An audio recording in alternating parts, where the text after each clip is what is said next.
Bom, ok, continuar. Bom, boa tarde. Para aqueles que não me conhecem, meu nome é Tiago Rocha, da Universidade de Oviedo.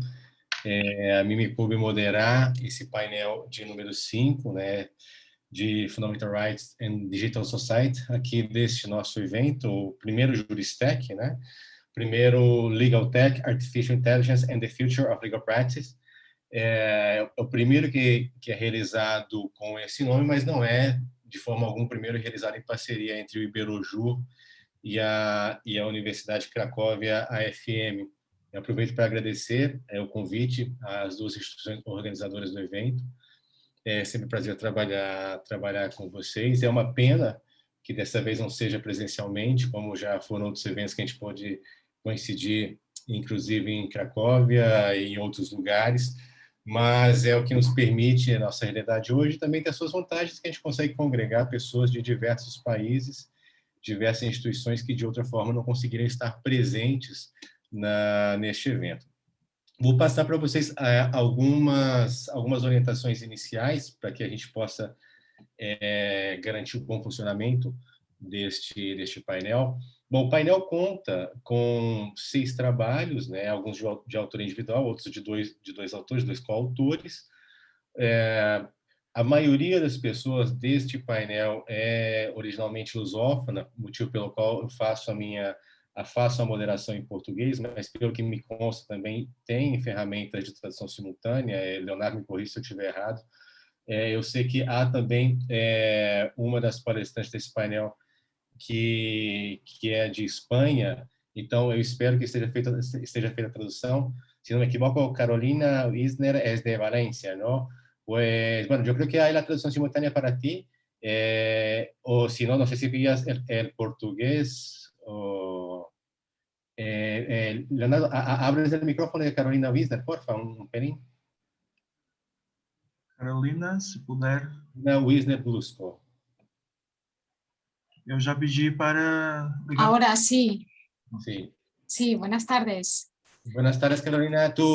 ¿La traducción simultánea está funcionando bien o tú comprendes? No, no la tengo, pero bueno, voy a intentar escuchar perfectamente.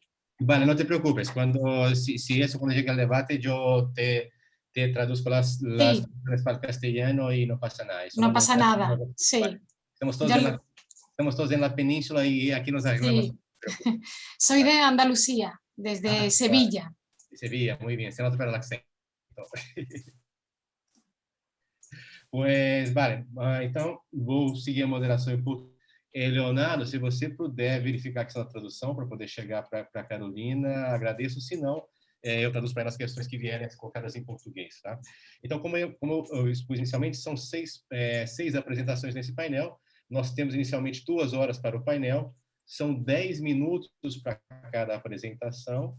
Lembrando que nos casos em que há coautores, esses coautores devem dividir entre si esse tempo, ou seja, se quiser cada um fazer em 5, apenas um dos dois apresentar. O importante é que não extrapole os 10 minutos.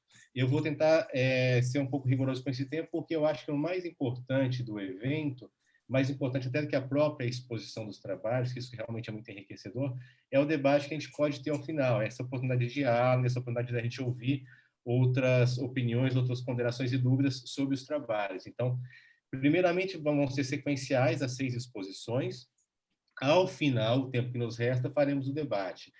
O debate, quando eu falo debate, é uma interação, não necessariamente é uma discussão do tema, é apenas uma interação entre os palestrantes, entre palestrantes, moderador e audiência. Então, caso alguém tenha interesse já ao longo das exposições de enviar e deixar registradas as perguntas pelo chat, já pode enviar as perguntas pelo chat. Caso alguém queira fazer apenas ao final de todas as apresentações, podem fazer que eu vou ler as questões aqui da mesma forma. É importante apenas deixar claro que eu apenas vou passar as questões aos palestrantes ao final de todas as apresentações. Eu não vou fazer para não correr o risco de o último palestrante ficar prejudicado com o tempo. Tá? Então, sem mais delongas, vamos passar agora a nossa primeira apresentação. O tema dela é Relações Consumeristas na Contemporaneidade, Preservação dos Direitos Fundamentais nos Meios Digitais. São 2 autores, a Beatriz Santos Barros e o Renato Bernardi. ambos da Universidade Estadual do Norte do Paraná. Beatriz, Renato, vocês estão aí? Se manifestem, por favor. Oi, estão me ouvindo? Oi, sim, te ouço bem, Beatriz. Então, a Boa apresentação tarde. vai ser feita por você ou por ambos? Como vai ser feita a apresentação? Só por mim. Toda por você. Então, Beatriz, pode Isso. iniciar, já tem seus 10 minutos. Fique à vontade. Obrigada. Boa tarde, eu sou Beatriz, sou da Universidade Estadual do Norte do Paraná, do Brasil, e eu vou falar sobre as relações consumeristas na contemporaneidade e preservação dos direitos fundamentais nos meios digitais. Então, no primeiro momento, o estudo, que é o meu orientador, né, que fez juntamente comigo, a gente fez uma historiologia do consumismo de uma forma geral. Então, a gente pegou desde a antiguidade, como o Código de Hammurabi, até agora na tecnologia, e foi percebido que as relações de consumo, elas sempre existiram ao longo da história, só que ela se remoldou de acordo com os fatores culturais de cada época. Dessa forma, a gente realizou uma análise do consumidor odierno na tecnologia. E foi constatado que hoje as empresas elas utilizam da economia de produção flexível, que é quando as empresas elas fazem para uma demanda de um consumidor mais específico. Justamente isso é possível pelo fato da tecnologia. Por causa da grande aderência da tecnologia, por esse fornecimento de dados pessoais, dados íntimos que a gente coloca em aplicativos, em sites, que permitiu que essa economia fosse tão vigente nos tempos ordienos. De modo que, por causa da tecnologia, fez com que o consumismo atacasse de uma forma muito mais agressiva a psique dos indivíduos, porque a empresa sabe exatamente o que você gosta, porque você fornece isso a eles. E tem agravantes como os conteúdos midiáticos e o marketing, que também é uma coisa muito forte, e foi constatado que a tecnologia ela tem um poder exacerbado de facilitar o consumismo. E diante desse cenário, foi observado que a ausência da proteção desses dados nos meios digitais, porque essa grande aderência da tecnologia ocasionou essa exacerbada fornecimento de dados íntimos e, como consequência, ato subsequente, a vulnerabilidade maior do consumidor e a ausência da proteção dos seus direitos fundamentais.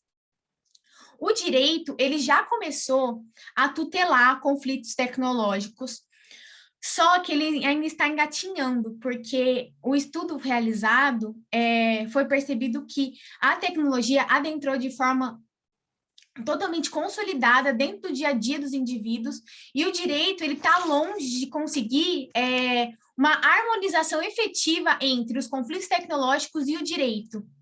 Então, diante dessa problemática, os objetivos eram nada mais do que conscientizar o sistema jurídico para se voltar mais sobre esses conflitos tecnológicos diante dessa grande aderência social da tecnologia, como também do indivíduo,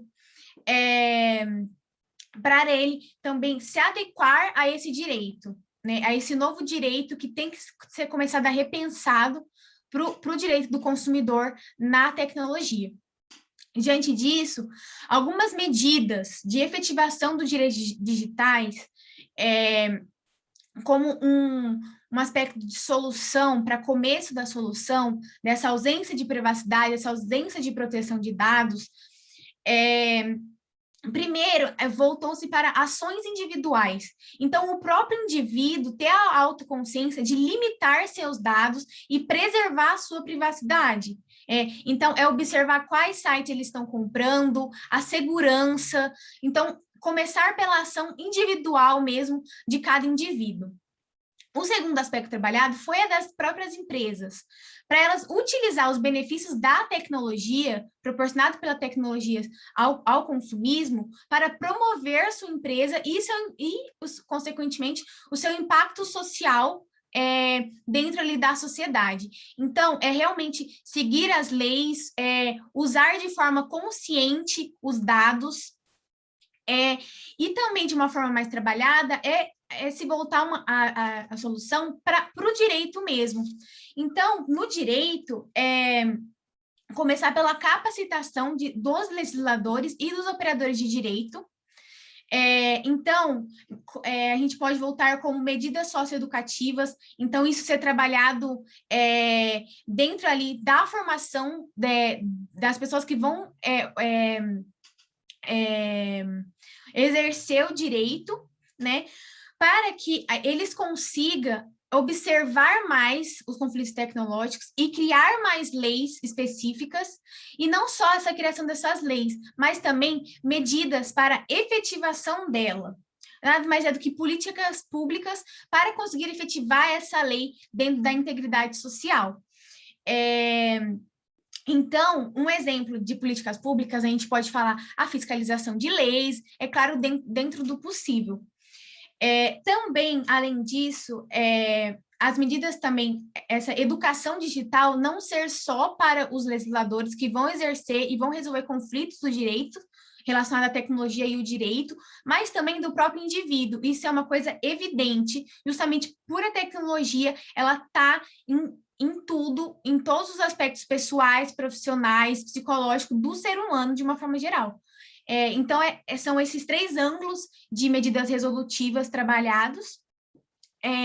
Era isso. Muito obrigada. Qualquer dúvida, depois vocês podem me perguntar.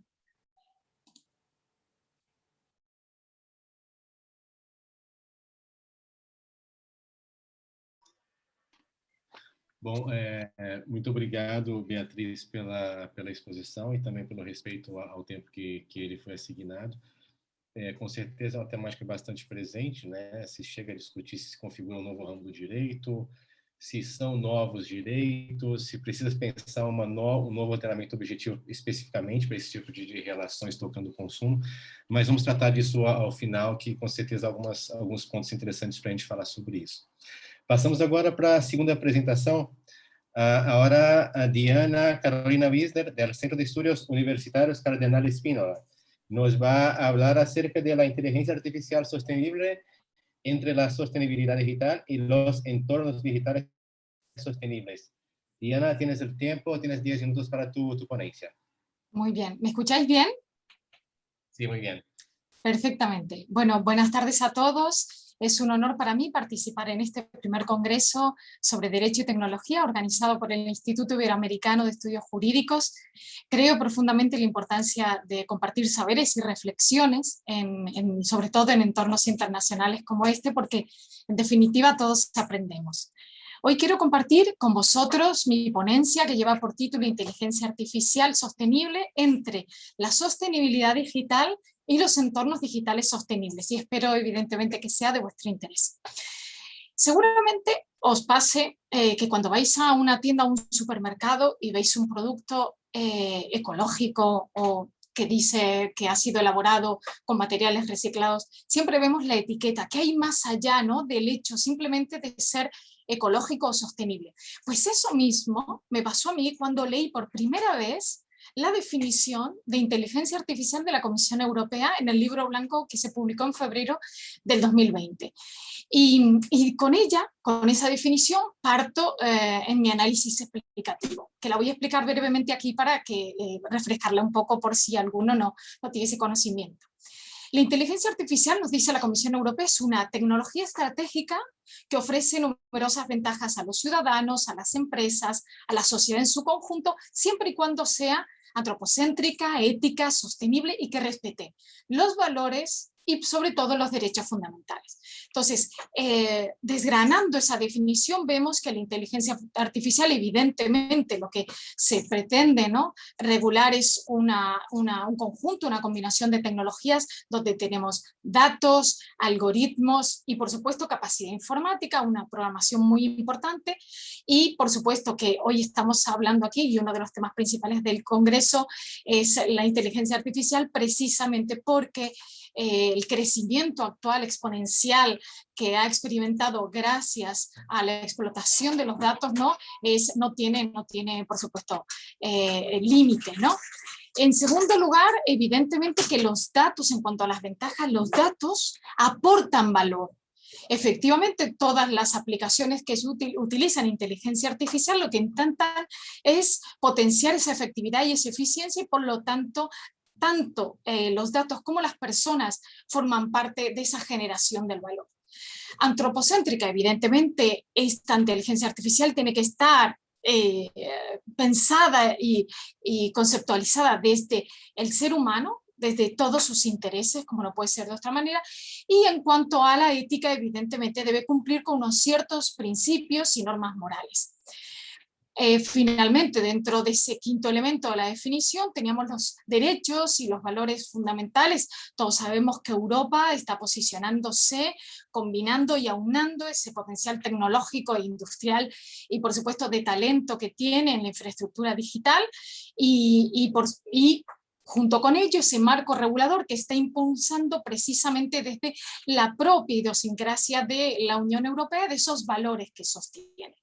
Y he dejado para el final, como ese elemento sexto de esa definición, que me sirve de base, como he dicho, la inteligencia sostenible. Claro, pero ¿qué significa ser sostenible? Podemos recurrir al gran concepto de sostenibilidad que parte de la noción de desarrollo sostenible que se esbozó en 1998, la Comisión Mundial de Medio Ambiente y de Desarrollo, precisamente dijo que es sostenible aquel desarrollo que satisface las necesidades de las generaciones presentes sin comprometer la capacidad de las generaciones futuras precisamente para satisfacer las propias necesidades. Claro, en esta preocupación surgida en las últimas décadas sobre la preservación de nuestro planeta, se ha ido utilizando este término de sostenibilidad, ¿no? Con diferentes connotaciones. Así hablamos de un turismo sostenible cuando pensamos en un turismo respetuoso del ecosistema con un mínimo impacto. También hablamos de una economía sostenible, si el patrón de crecimiento lo que intenta es aunar y conciliar desarrollo social, económico y por supuesto medioambiental en una economía productiva y competitiva. Por lo tanto, con esa visión de ver cómo traemos ese concepto de la sostenibilidad a la inteligencia artificial, sabemos que en ese desarrollo de la sociedad digital basada en inteligencia artificial es necesaria de todas la sostenibilidad. Recordemos además que la Comisión Europea, dentro de los objetivos 2030, establece la necesidad de contar con infraestructuras digitales, seguras y sobre todo sostenibles. Por lo tanto, la segunda pregunta es, dentro del libro blanco, de la estrategia inclusive española de inteligencia artificial, de todas las comunicaciones, inclusive de la propuesta de reglamento, ¿hay una noción clara, concreta de inteligencia artificial sostenible? Os adelanto que en el libro blanco no existe. Básicamente, por eso mismo, el objeto de mi trabajo ha sido ir desgranando, analizando en toda la documentación de estos últimos años vinculada tanto a nivel nacional como europeo sobre inteligencia artificial, viendo cómo construir esa noción de inteligencia artificial sostenible. Y os decía que el libro blanco no tiene una definición concreta, pero sí nos marca una pauta, y una pauta muy, muy importante, que es que debe tenerse en cuenta todas las repercusiones medioambientales de los sistemas de inteligencia artificial en dos premisas. Bien, a lo largo del ciclo de vida y, por otro lado, a lo largo de toda la cadena de suministro. Esto es muy importante porque la Comisión Europea en ese sentido se posiciona, inclusive estableciendo algunas limitaciones para la industria. Entonces, en esa primera aproximación y teniendo en cuenta ese concepto de 1998, una IA, una inteligencia artificial sostenible, sería aquel conjunto de tecnologías estratégicas que minimice las repercusiones medioambientales de todos los sistemas de IA a lo largo de su ciclo de vida y durante toda la cadena de suministro, y por supuesto no comprometa ni el desarrollo tecnológico ni digital de las próximas generaciones. Pero si queremos profundizar en este concepto, yo propongo partir de dos nociones que son la sostenibilidad digital y los entornos digitales sostenibles. ¿Esto qué significa? que el concepto de sostenibilidad digital nos alude y referencia, por un lado, a todos los avances tecnológicos y de innovación informáticos que integren y que respeten recursos naturales. Y por el otro lado, toda la adopción de normas, de decisiones que protejan el medio ambiente o que disminuyen el impacto ambiental en la aplicación de tecnologías como la IA.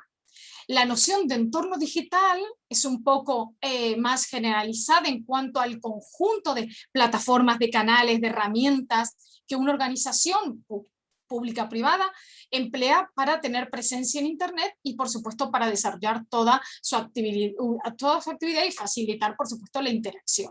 Entonces, es muy interesante la propuesta de la Carta de Derechos Digitales de España, que estamos a la espera de que se publique, porque esa carta reconoce precisamente el derecho al desarrollo de la tecnología y en los entornos digitales que persigan la sostenibilidad medioambiental y sobre todo el compromiso con las generaciones futuras. Aquí aparece sí en la carta este concepto que combina la generación futura con la sostenibilidad medioambiental.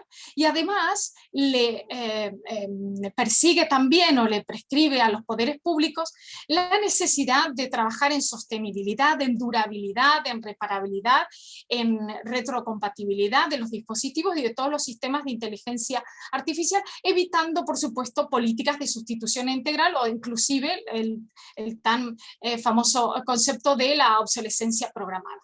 Es decir, que podríamos decir que tenemos continente y contenido. Es decir, la sostenibilidad digital sería ese continente, mientras que el contenido estaría dado por ese entorno digital sostenible.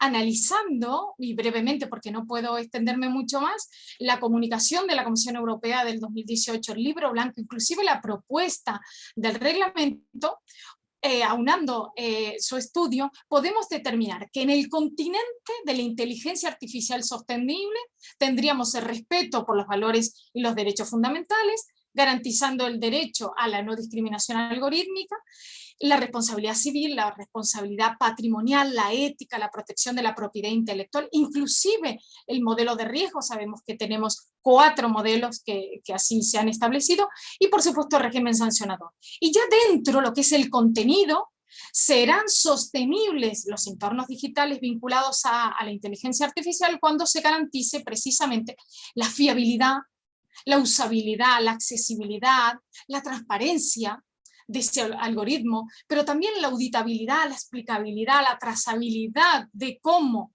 decide y cómo se realizan se toman esas decisiones y se hacen esos pronósticos.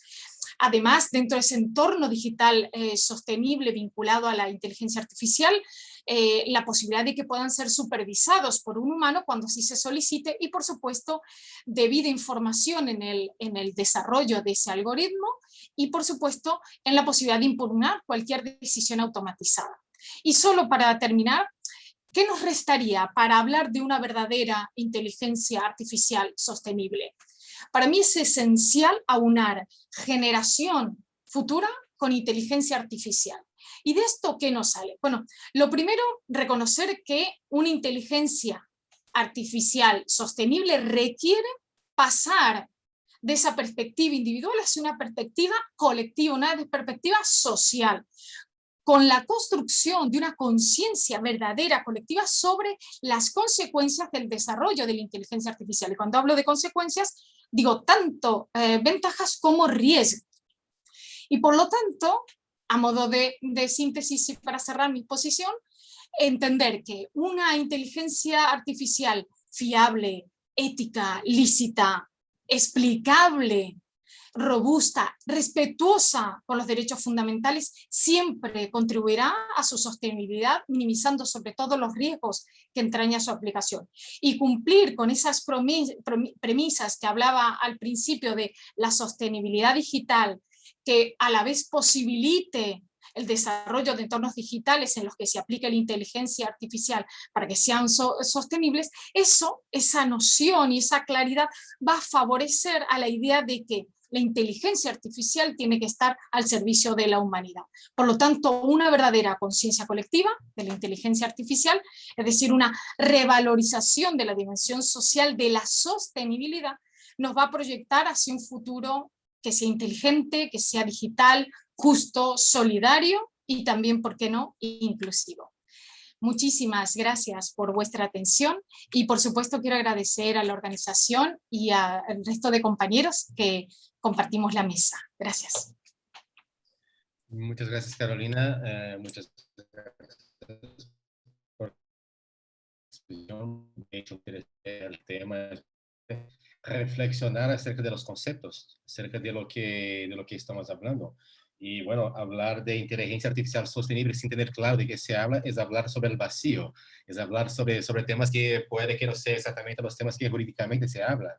Y principalmente cuando se toca puntos de derechos fundamentales, y bueno, ya sabemos que derechos fundamentales cambian de un estado para otro, y la relación será muy compleja con los temas de inteligencia artificial, pero muy, muy interesante la ponencia.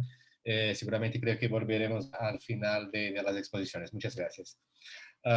Passando agora a terceira exposição do senhor Gustavo Silveira Borges e do senhor José Luiz de Moura Faleiro Júnior, da Universidade do Sul de Santa Catarina e da Universidade de São Paulo.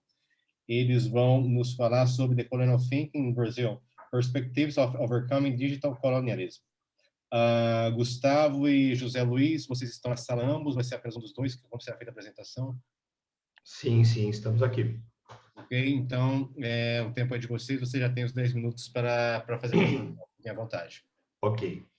Então, estimado professor Tiago, professor Fábio Veiga e organização, queríamos desejar aí uma boa tarde a todos e todas, aos colegas, né, parabenizar aí pela organização do evento, um belíssimo evento, muito bem organizado.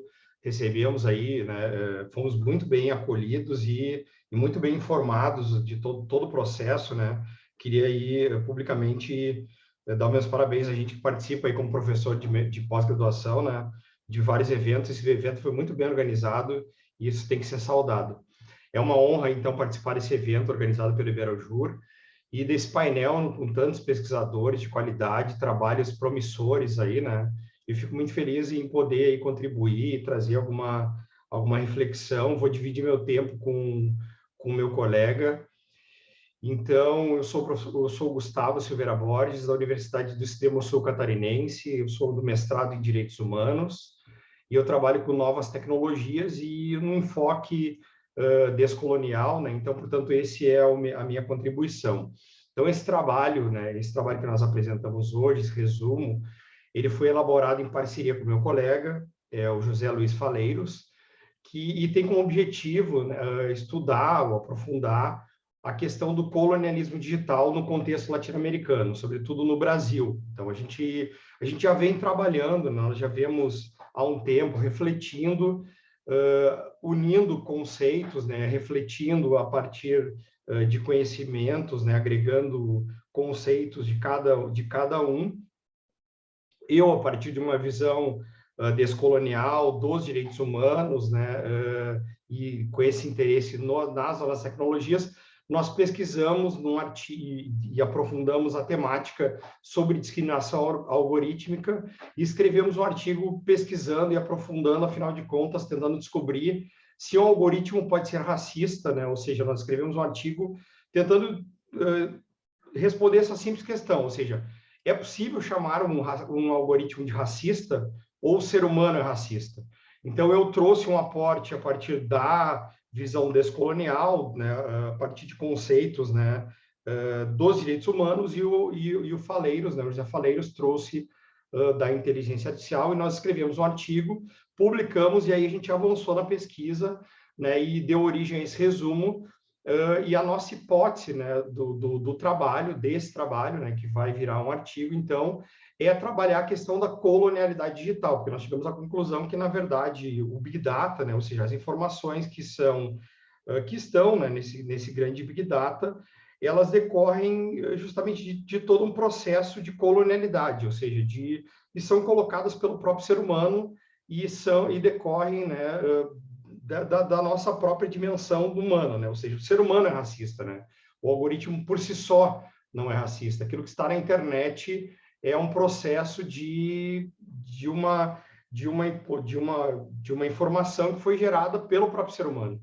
né? Então, portanto, nós temos aí um processo histórico, colonial, né, que desenvolveu ao longo da história, e, portanto, está muito desenvolvido, muito trabalhado ao longo de uma construção, de uma pesquisa bem fundamentada, e que deu origem aí nesse trabalho, né? E qual é o objetivo aí?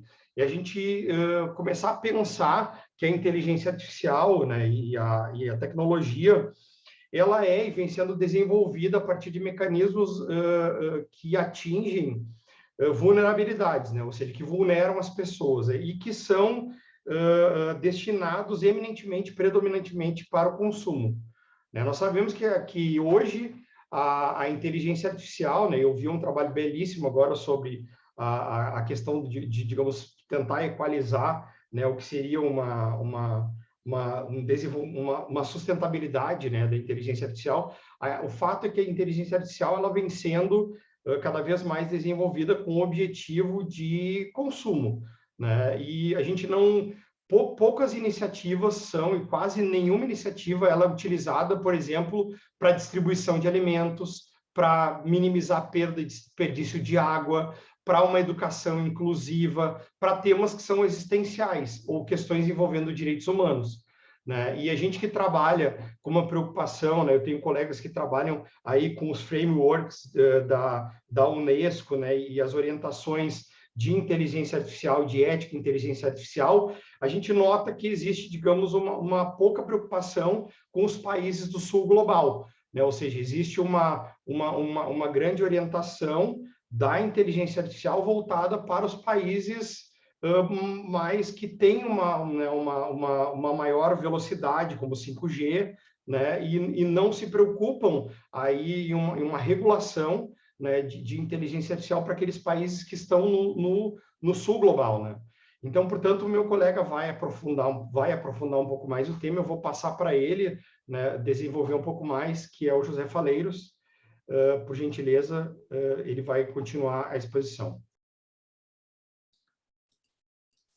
Boa tarde a todos. Buenas tardes, professora Carolina. Dzień dobry, professor Jacob. Meus caros, me permitirei falar em português. Eu queria registrar minhas saudações ao caríssimo professor Fábio Veiga. É uma honra poder participar desse congresso maravilhoso. Meus cumprimentos ao professor Tiago Rocha, realmente uma alegria tê-lo na moderação dos trabalhos, ao Leonardo, que nos acompanha, a todos os colegas pesquisadores que aqui estão. Eu também gostaria de registrar um agradecimento efusivo ao meu grande amigo e coautor, o professor Gustavo Borges, que me antecedeu na exposição, à FM Krakow University, ao Iberojur, sem dúvidas um congresso que tem a sua primeira edição e que veio para ficar. Que venham outras edições, professor Fábio, porque a temática é extremamente importante. O professor Gustavo adiantou as linhas essenciais do nosso abstract, que será desenvolvido em um paper mais aprofundado e, naturalmente, é propositivo no que diz respeito à conjectura do pensamento decolonial. O professor Gustavo adiantou esse aspecto, então vou me ater a um fundamento muito importante nesses 4 minutinhos que me restam, que me parece essencial para o debate a respeito do que vem se tornando a regulação do Big Data e das tecnologias emergentes de um modo geral em tempos recentes. De fato, quando se imagina que algoritmos são parametrizados pelo Big Data, a macuradoria de dados num ecossistema eurocêntrico, e isso não é uma crítica pejorativa, mas uma constatação de que a realidade leva a vieses decorrentes ex ante pela macuradoria dos dados que são utilizados numa economia de mercado, que, como sinaliza a professora Shoshana Zuboff, levam a um capitalismo de vigilância nefasto, me parece que é preciso repensar a regulação.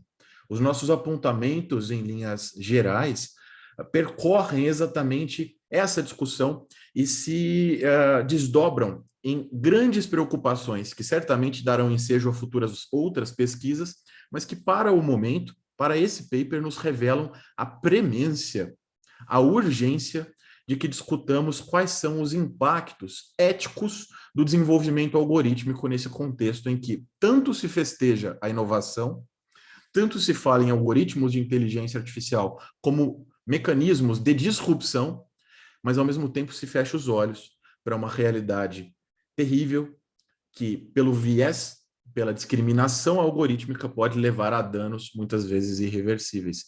E o Sul global, como destacou o professor Gustavo, parece ser o epicentro de explorações indevidas, abstrusas, recônditas, de um ecossistema de fomento à inovação pelo qual a ética, tão desejada, tão discutida e tão estudada, parece não sair dos estudos acadêmicos. Precisamos ir além da teoria.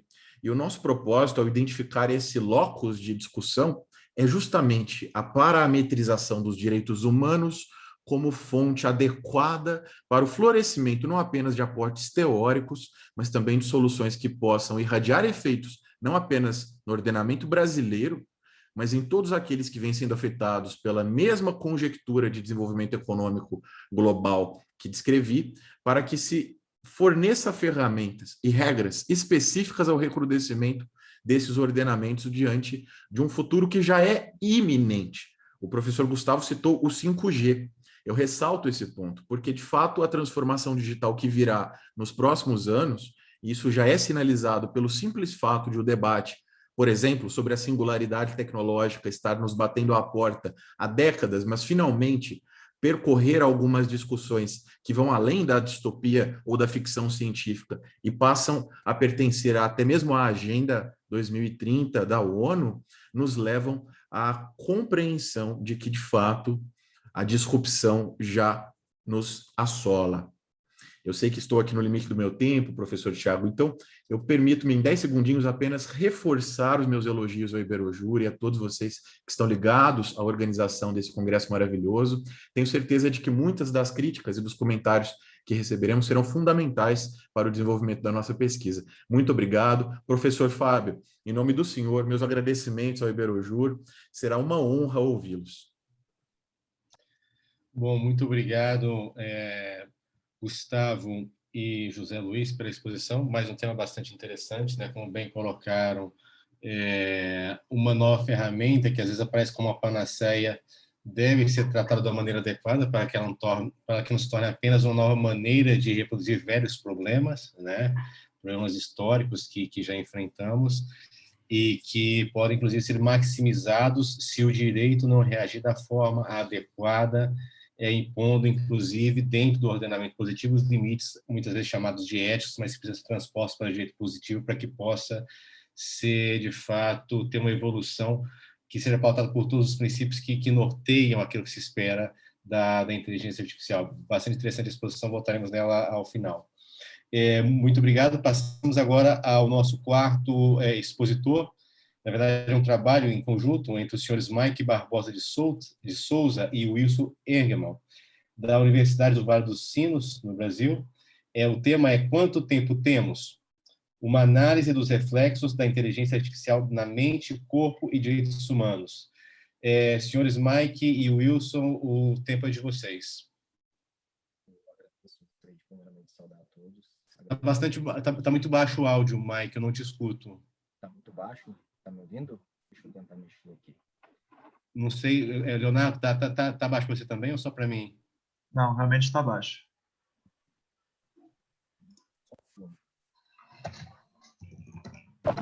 Me ouve agora? Agora sim, bastante melhor. Perfeito.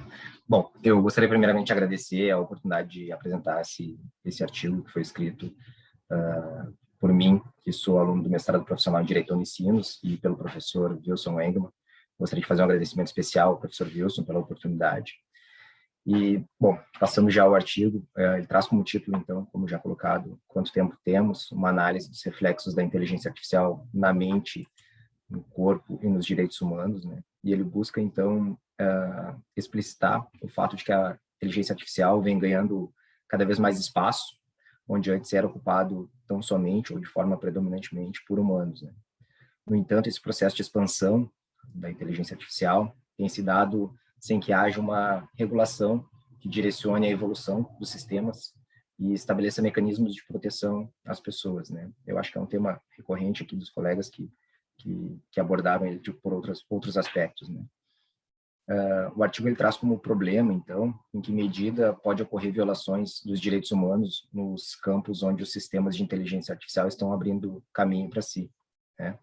como hipótese, foi colocada a seguinte possibilidade de que é necessário que haja uma mobilização de governantes, empresas, cidadãos, sociedade civil organizada, a fim de obter resultados práticos que resguardem uma convivência pacífica no futuro. Como objetivo geral do artigo,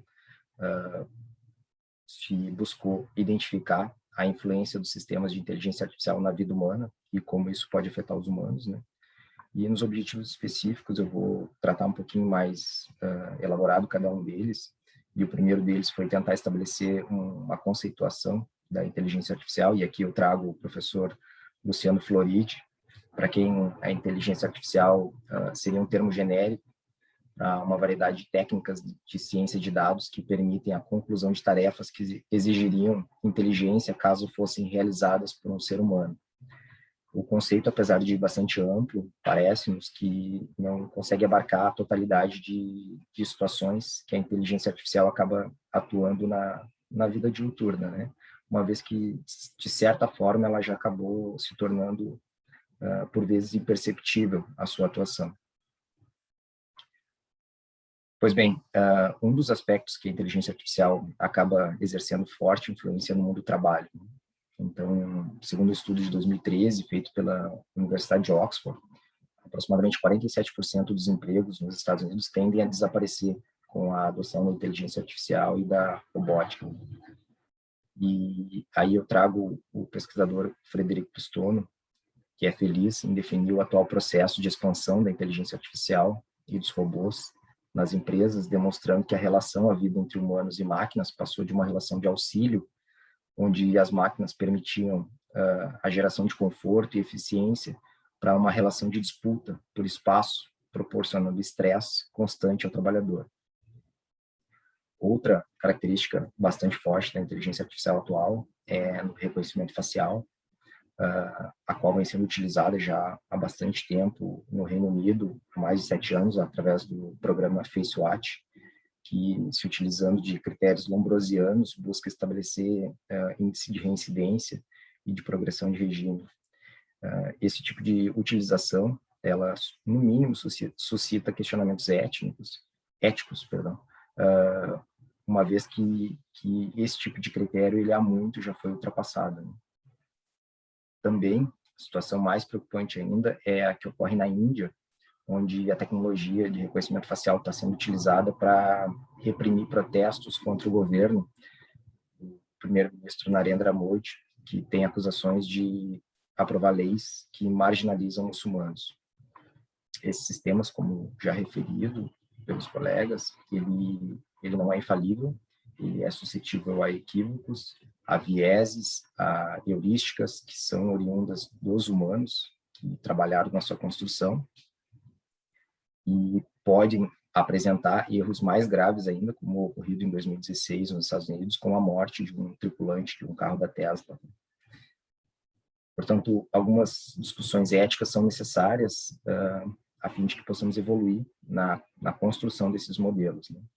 E, sob essa perspectiva, então, os pesquisadores da Universidade de Oxford também, o Nick Bostrom e Eliezer Yudkowsky, eles propõem como caminho possível para a utilização desses algoritmos, que eles sejam concebidos com valores humanos desde a sua concepção, valores como transparência e previsibilidade, a fim de demonstrar também a preocupação com a ética dos algoritmos. Em 2015 foi publicada uma carta aberta assinada por Stephen Hawking, Elon Musk e Steve Wozniak, entre outros, que estabeleciam preocupações com o desenvolvimento da inteligência artificial, demonstrando que a evolução dada somente tem se dado no sentido de tornar ela cada vez mais eficiente, sem que houvesse uma preocupação no desenvolvimento de benefícios sociais. Também, no ano de 2016, o Jeff Bezos e o Mark Zuckerberg, em uma reunião, buscaram estabelecer diretrizes para que houvesse uma autorregulação das pessoas que atuam no meio com a construção dos sistemas. Outros questionamentos são necessários, como, por exemplo, acerca da responsabilização por problemas ocasionados pela inteligência artificial, como eventualmente, um acidente provocado por um carro autônomo, ou um sistema bancário que opte por dar crédito para brancos e negar para pessoas negras, ou ainda por uma eventual morte ocasionada por um drone. Como essas questões elas continuam sem respostas, alguns países estão buscando e dando respostas de forma isolada, como, por exemplo, a Alemanha, que construiu legislação sobre a utilização de drones com poder letal, ou ainda a Holanda, através do seu Tribunal Distrital de Haia, que publicou sentença que estabelece que o sistema algorítmico utilizado pelo governo para avaliar risco de fraude na segurança social está em desacordo com a proporcionalidade e a transparência necessários. Então, algumas respostas vêm sendo dadas, no entanto, se necessita de uma resposta global, maior, mais ampla. E aqui, encaminhando já para o final, eu trago uma proposição do Joshua Hintzminger, do Mark Esposito e da Lisa Chiong, um artigo onde eles propõem uma metaética global como caminho possível para a convivência entre humanos e mecanismos dotados de inteligência artificial, a fim de obter resultados práticos que resguardem um futuro possível, sob pena de talvez nem mesmo futuros nós termos. Né? E aqui eu agradeço e abro para as exposições. Muito obrigado. Muito obrigado pela exposição, Mike. De fato, é um tema muito importante pelo que tu colocado, na verdade, colocado de maneira bastante ampla e toca vários pontos. Um especial me preocupa especificamente porque toca a minha pesquisa, que é a relação da inteligência artificial e o mundo do trabalho, né? Para a gente realmente se questionar até onde a inteligência artificial é uma competição, um auxiliar dos corpos humanos no trabalho, e, na verdade, isso gera até uma nova reflexão, que seria, na verdade, qual é o papel do trabalho na sociedade, né? Ou seja, se hoje já se chega próximo à sociedade que pode se viver com grande parte do trabalho, digamos, mecânico feito por máquinas, por que ainda deve se exigir o trabalho como condição de inserção social? É um questionamento a se fazer. Os ordenamentos garantem a dignidade da pessoa humana, via de regra, os ordenamentos constitucionais ocidentais garantem como um princípio basilar, incondicionada, mas, na prática, o mundo do trabalho condiciona que a pessoa, se não nascer com condições financeiras, precisa trabalhar para aceder a condições mínimas de vida, mesmo em um mundo em que grande parte do trabalho já pode ser feito por máquinas. É algo bastante curioso, que acho que leva a uma questão muito importante sobre qual é o papel central que ocupa o trabalho na estrutura de inserção social, senão, muito em breve, vamos estar enfrentando novas versões de ludistas do século XXI, que vão começar a brigar com máquinas virtuais pelos empregos, sendo que, na verdade, o que deve se buscar é a inserção, ainda que por outros meios. Mas, passando agora à quinta exposição, da senhora Patrícia Martins, também com autoria com o professor Wilson Engelmann, ambos da Unicinos. O tema é Normas ISO como interfaces regulatórias para nanotecnologias e a proteção de direitos humanos. Patrícia, o tempo é todo seu. Certo. Vocês conseguem me ouvir? Eu não sei. Isso. Agora sim, agora te ouço, sim. Tá, perfeito. Agradeço a oportunidade de estar apresentando neste evento o tema de nossa pesquisa. A pesquisa é desenvolvida em parceria com o professor Wilson Engelmann e tem por título Normas ISO como interfaces regulatórias para nanotecnologias e a proteção de direitos humanos. Então, a pesquisa acontece dentro de um cenário de desenvolvimento nanotecnológico, e falar de nanotecnologias é dizer da interferência humana na escala que é equivalente a 1/1000ª parte do metro. A interferência do homem nessa escala, alterando as propriedades físico-químicas dos materiais, permite com que se consiga alcançar resultados muito positivos, aplicando o subproduto ou o nanoproduto na indústria têxtil, na farmacologia, em aplicações médicas, para fins de produtos agrícolas e alimentação, dentre outros, como os cosméticos, as tintas e até mesmo nos dispositivos eletrônicos, dentre outras aplicações que nós poderíamos citar. Ocorre que no cenário brasileiro não existe qualquer regulação com relação ao uso dos nanoprodutos engenheirados, que é este que tem a interferência humana. É produzido através da interferência humana. Eu faço essa ressalva porque a própria natureza já tem diversas elementos que contêm nanopartículas, e a gente pode citar, por exemplo, as cinzas do vulcão. Alguns animais, como as lagartixas, têm a propriedade de se firmar em qualquer ângulo, né, quando elas estão se deslocando por conta dessas propriedades, mas isso a natureza produz e não apresenta até hoje algum risco com relação à integridade física, à manutenção da saúde, uma possibilidade de bioacumulação, o que nas nanopartículas engenheiradas nós encontramos.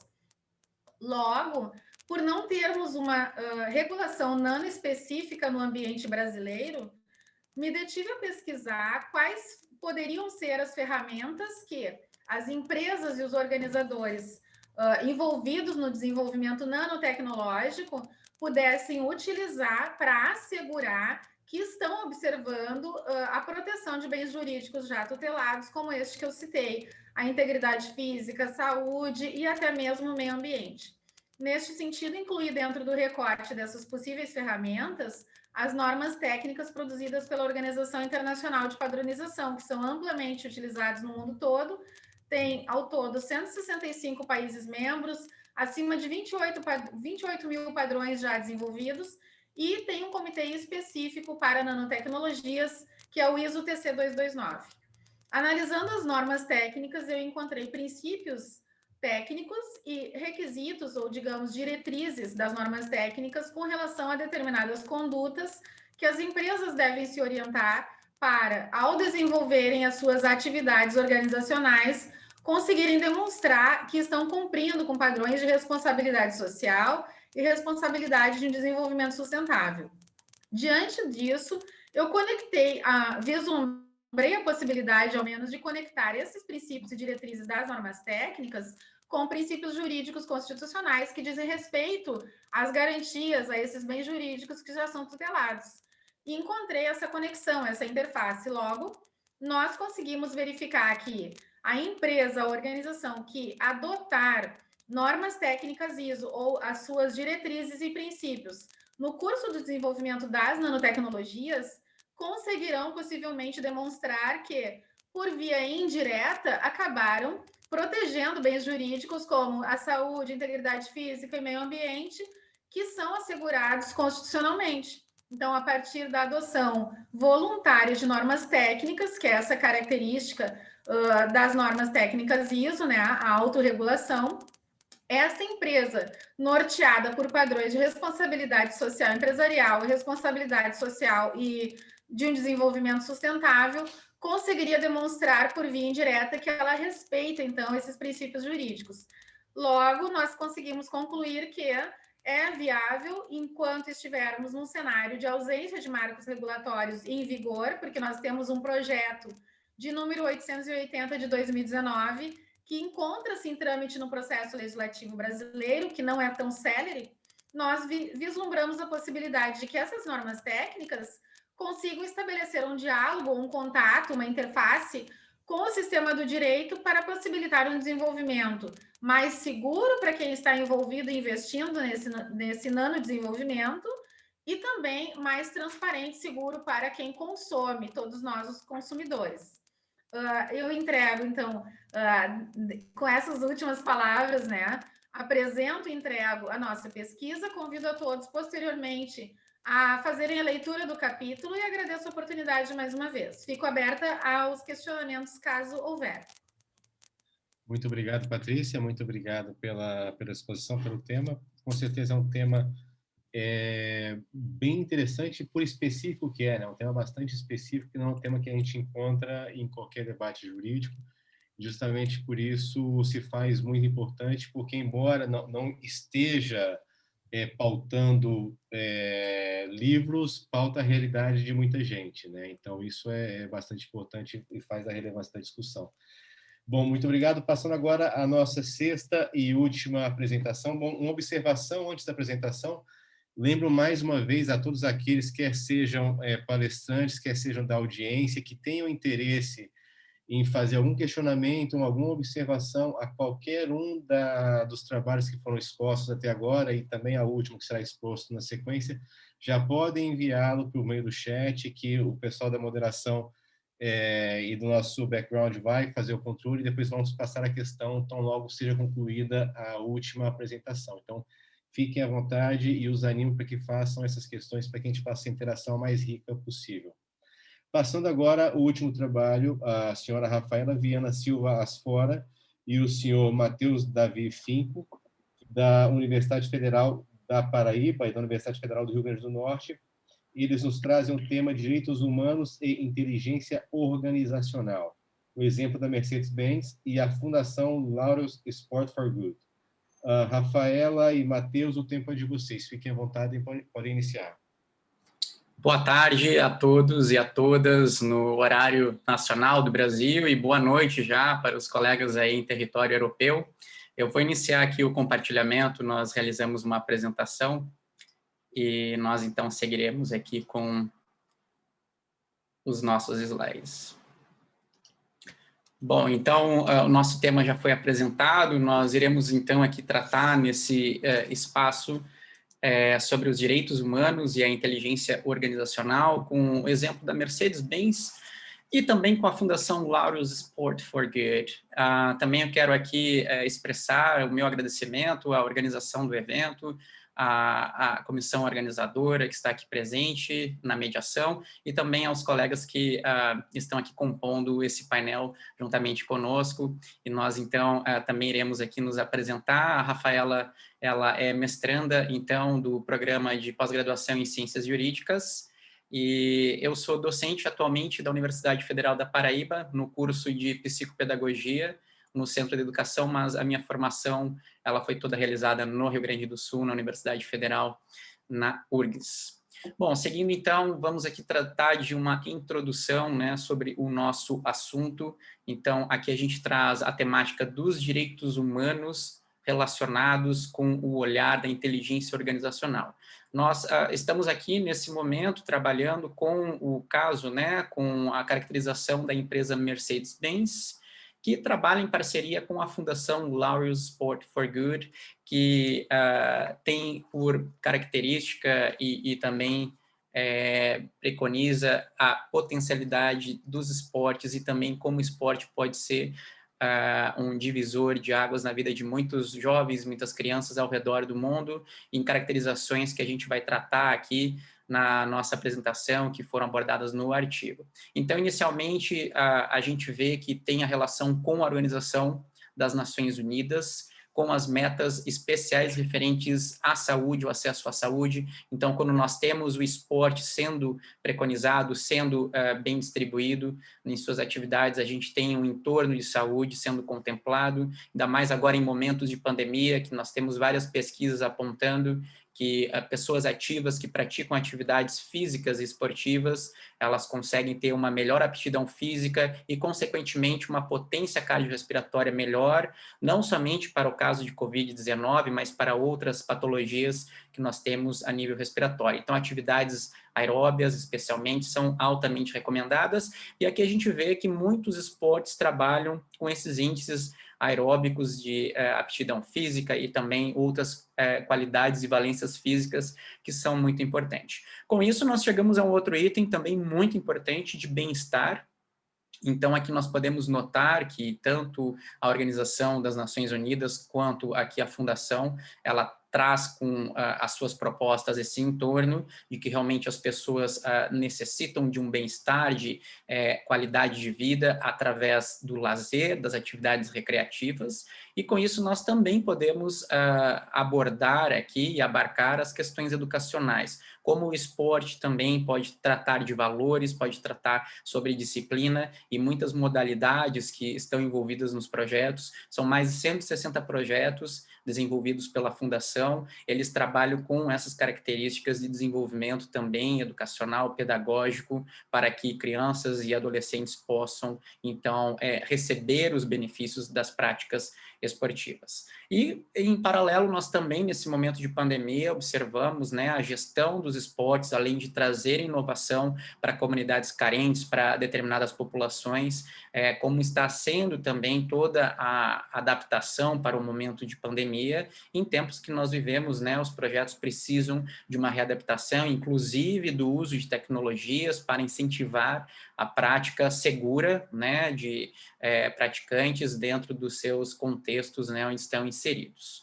Bom, eu vou tratar aqui também sobre os objetivos do nosso estudo, né, que foi um estudo documental, e a Rafaela posteriormente vai abordar melhor essas características aqui na nossa apresentação. Então, inicialmente, nós tivemos a identificação dos direitos humanos, né, na questão de gestão corporativa das organizações, até que ponto os direitos humanos estão sendo, então, caracterizados nessa gestão corporativa, como eles são realmente estruturados e também carregam as suas características para dentro dos projetos. Também analisar os mecanismos da inteligência organizacional através da coleta, do tratamento, né, da avaliação das informações para posteriores ações sociais. Então, que o esporte também, as atividades físicas possam ser julgadas e ser também aí promovidas em ações sociais e também em atividades de desenvolvimento humanitário. Além desses dois objetivos citados, nós temos a compreensão do exemplo, né, qual a motivação da empresa Mercedes-Benz e da Fundação Laureus Sport for Good, para realmente tratar desses assuntos dos direitos humanos e a relação com a inteligência organizacional dentro dos seus projetos propostos ao redor do mundo. Nós temos realmente uma participação bastante extensiva em muitos países também. E, por fim, promover os projetos, né, voltados aos direitos humanos, também à educação e à prática desportiva. Então, esse último objetivo, nós queríamos realmente tabular e observar como nós poderíamos encontrar esses três eixos relacionados dentro dos projetos. Então, eu vou passar para o próximo slide e vou passar a vez para a Rafaela.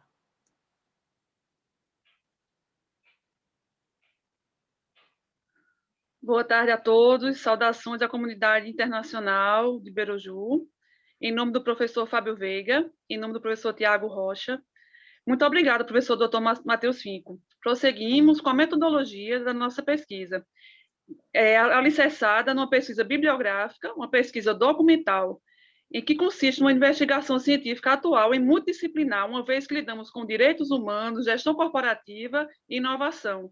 Acerca deste tema, recorremos à consulta de livros, artigos científicos, dados estatísticos e vídeos institucionais, acerca da Mercedes-Benz e da Fundação Laureus Sport for Good. Recorrendo a essa pesquisa, chegamos aos resultados bem interessantes, que a Mercedes-Benz e a Fundação Laureus Sport for Good têm uma premiação anual desde o ano 2000. Esse ano, contamos com a premiação 21ª, premiação anual da Laureus World Sports Awards, e conta com 200 projetos esportivos e humanitários em mais de 40 países.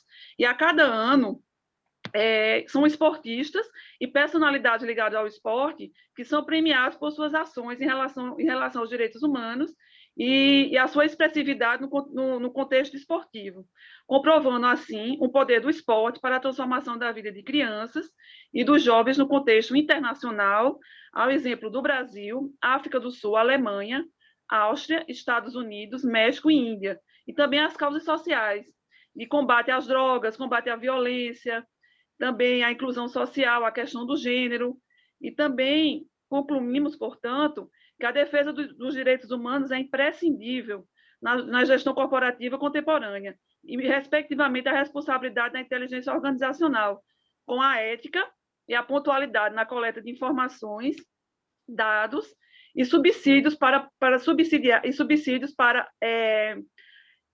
proporcionar projetos sociais ao redor do mundo, e a implementação das questões ambientais, humanitárias, nesse cenário atual de competitividade no mercado global.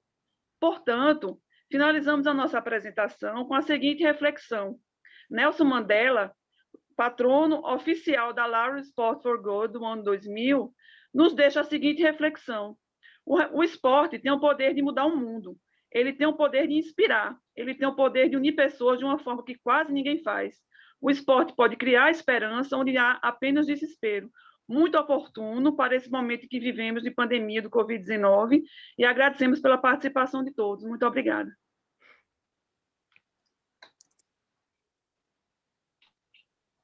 Muito obrigado a Rafaela e ao Matheus.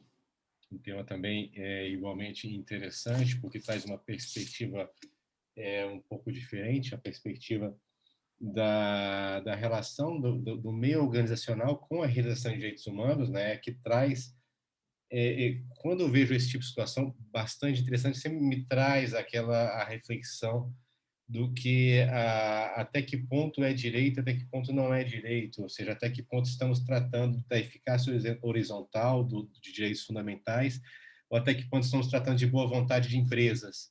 Então, eu acho que essa é sempre uma discussão muito importante, porque é bastante relevante que seja que o mundo organizacional, o mundo corporativo enxergue como suas algumas dessas atividades, algumas dessas partes de compromisso social.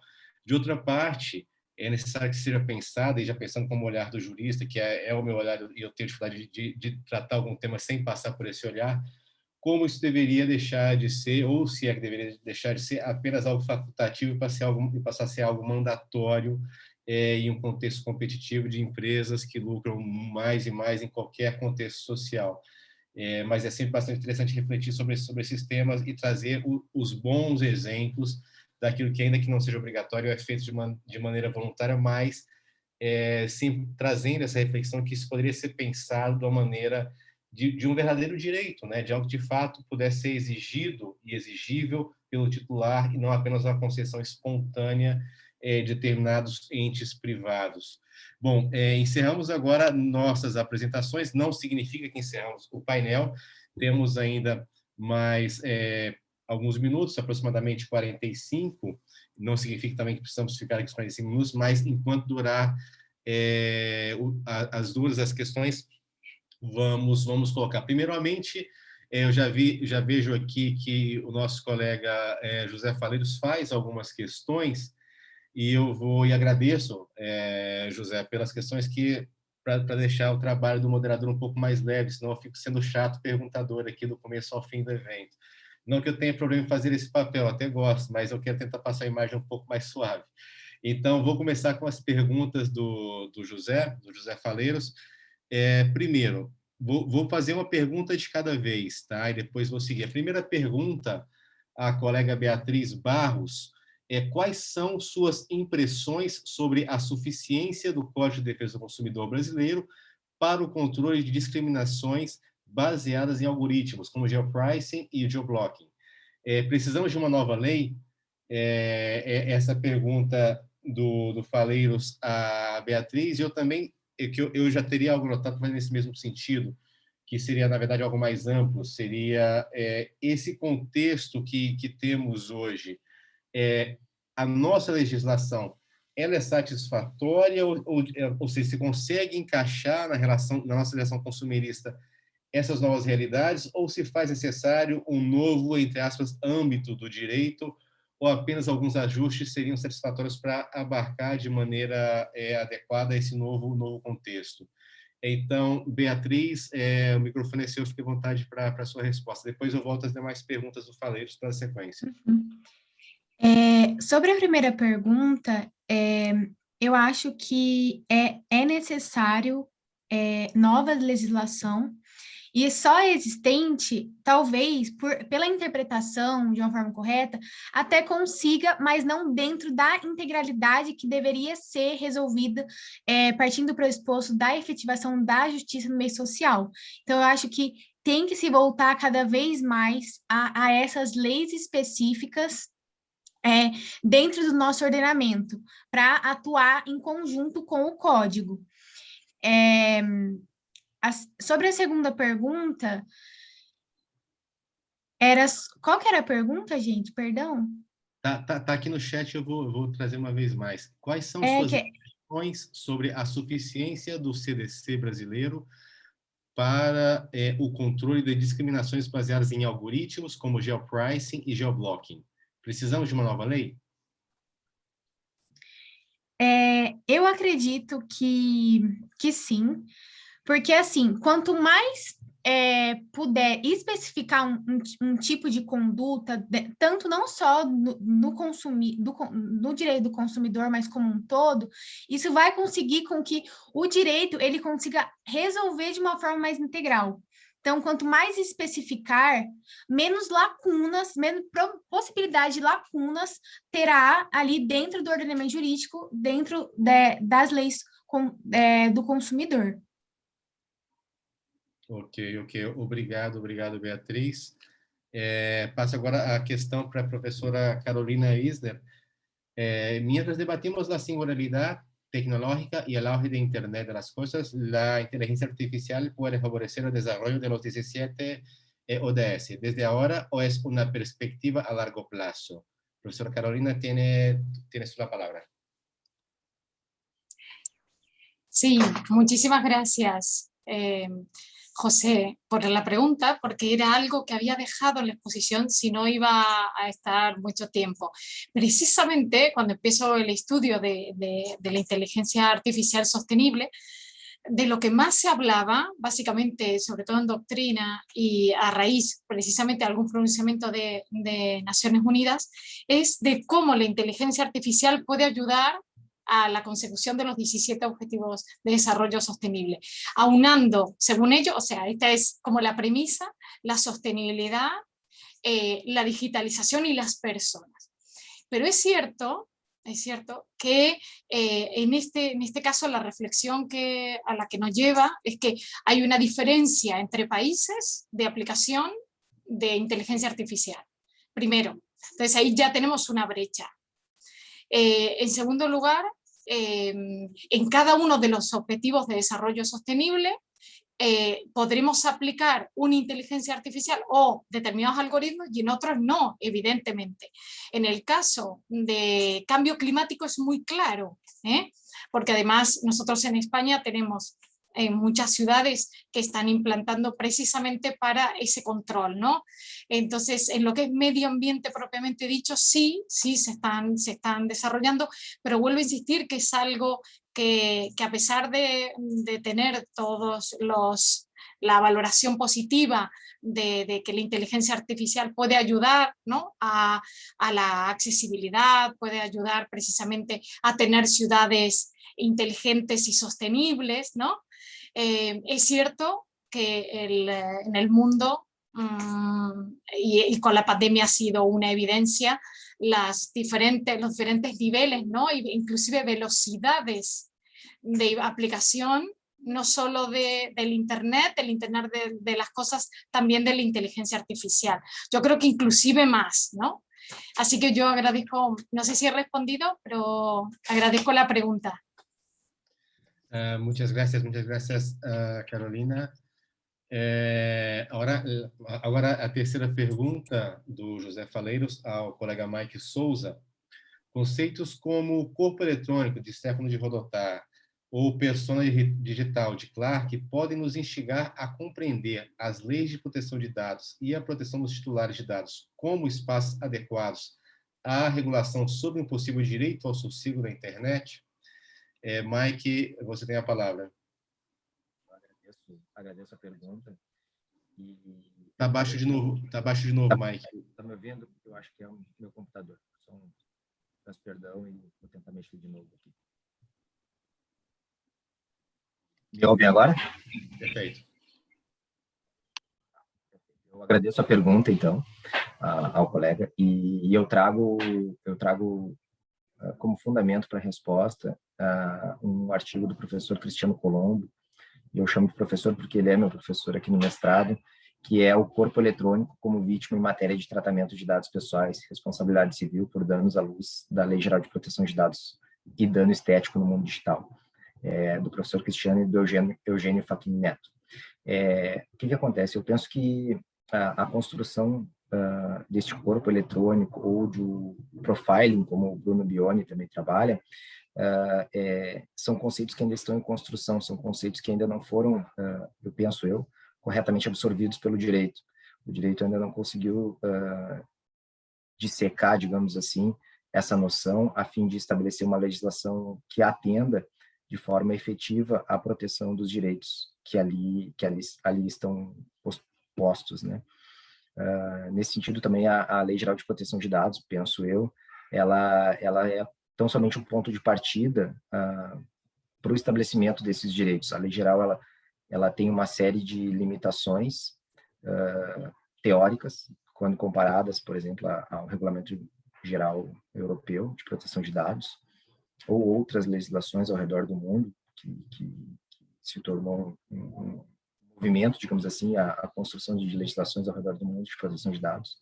Então, cada uma com as suas particularidades, e a Lei Geral de Proteção de Dados brasileira, eu penso, ela tem uma série de limitações teóricas e práticas mais ainda. Nós tivemos ontem, ou antes de ontem, a maior furto, acho que eu posso chamar assim, de senhas, mais de 8 bilhões de senhas furtadas. Então, a lei, por si só, ela já apresenta alguns problemas, e um dos problemas só que eu trago, e eu abordo isso na pesquisa que eu faço no mestrado, é sobre o tratamento automatizado e a revisão, onde a GDPR ela estabelece uma necessária revisão humana, e a Lei Geral de Proteção de Dados permite uma revisão por outro sistema de inteligência artificial, ou até mesmo pelo mesmo sistema, e isso pode gerar uma série de complicações ou de violações de direitos, uma vez que a gente tem uma população analfabeta, e aqui eu falo especificamente do Brasil, analfabeta, com relação à língua portuguesa, e em maior número ainda, analfabeta no que tange a tecnologia. Então, a gente precisa, de certa forma, ensinar as pessoas a lidarem com a tecnologia para, a partir daí, conseguir construir um modelo jurídico que, efetivamente, produza proteção. Alguns modelos estão sendo pensados, como é trazido no artigo ali, como de autorregulação, por exemplo, mas eu não sei se, eu fico em dúvida, né? Eu não tenho resposta ainda, mas eu não sei se um modelo de autorregulação tão somente seja eficiente para proteção. Talvez algo próximo a uma regulação responsiva, ou uma autorregulação regulada, aliada à regulação estatal, enfim. Eu não tenho uma resposta pronta, talvez eu traga mais questionamentos, mas é mais por aí que eu penso o tema. E agradeço mais uma vez a pergunta. Obrigado, Mike. Eu acho que realmente a observação final é mais importante. É mais importante termos dúvidas do que respostas aqui, porque de dúvidas que nascem novos trabalhos. Então, a intenção é a gente fomentar e semeando novos temas e que a ciência nunca fique sem alimento. Bom, acho que não temos mais nenhuma pergunta no chat, então vou tomar a liberdade de fazer alguma aqui. Vou perguntar aos colegas Faleiros e Gustavo, que eles colocaram bem o tema e bem a problemática, mas olhando agora de outro lado, olhando a respeito de quais seriam, digamos, as possíveis soluções para os problemas que são identificados no trabalho de vocês, eu queria ouvir um pouco de vocês, o que vocês, a avaliação de vocês sobre como está hoje o ordenamento jurídico brasileiro para enfrentar esse problema. Se, por exemplo, as resoluções do CNJ são suficientes, se as medidas legislativas que estão surgindo são suficientes, porque há, de fato, a preocupação está sobre a mesa, mas é um objeto bastante dinâmico para ser regulamentado por uma estrutura que nem sempre é tão dinâmica assim. Então, eu gostaria de ouvir de vocês um apanhado sobre como está esse cenário hoje e o que vocês entendem que poderia ser feito para melhorar, se é que é necessário. Muito obrigado, professor Tiago. Vou falar primeiro, então, Gustavo. Depois, se você quiser complementar, eu te deixo à vontade. Mas antes, professor Tiago, me deixe agradecer aos colegas pelas respostas. Gostei muito. Eu apenas quis instigá-los, apenas quis provocá-los realmente, porque esse é o papel do painel, não é? E Mike, que legal que você citou o Colombo. É um amigo do peito, um grande amigo. O professor Facchini, mesma coisa, são dois grandes amigos. Gostei da lembrança, porque realmente Colombo foi quem me apresentou a teoria do corpo eletrônico quando me apresentou a obra do Rodotà. É uma figura. Muito boa a sua resposta, obrigado, viu? Também pela menção a ele. Professor Tiago, eu pessoalmente tenho a impressão de que o ordenamento brasileiro ainda vem sendo instigado a alguma reflexão sobre o papel dos direitos humanos. A nossa LGPD, embora tenha no extenso rol de fundamentos do artigo 2º, uma preponderância, digamos assim, da doutrina com a preocupação sobre o inciso 2, que trata da autodeterminação informativa, é também composta por outros fundamentos, dentre os quais os direitos humanos, expressamente previstos no inciso 8 da lei, junto da cidadania, da dignidade humana, igualmente importantes, em paralelo à própria autodeterminação informativa. Mas essa tendência vou usar um termo aqui um pouco controverso, mas ao empoderamento do cidadão pela autodeterminação informativa, a ideia de traduzir-se em controle pessoal realizado pelo indivíduo quanto a seus dados, mostra-me que ainda é preciso avançar no contraponto.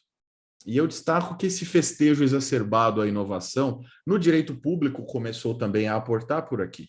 Nós tivemos muito recentemente promulgada uma nova lei, chamada de Lei do Governo Digital, que é talvez um avanço em relação às resoluções do CNJ, como a 345, que cria o juízo ou a justiça 100% digital, ou mesmo o provimento número 100 do ano passado, que cria o sistema e-notariado para os cartórios e outras medidas infranormativas. Mas, de fato, a Lei do Governo Digital, 14.129, do dia 29 de março de 2021, traz conceitos categóricos como governo como plataforma, laboratórios de inovação pública, impõe a implementação do processo administrativo eletrônico e cria uma série de outras nuances que parecem desconsiderar o grande déficit de inclusão e de educação digital, que foi muito bem mencionada pelos colegas anteriormente, no Brasil.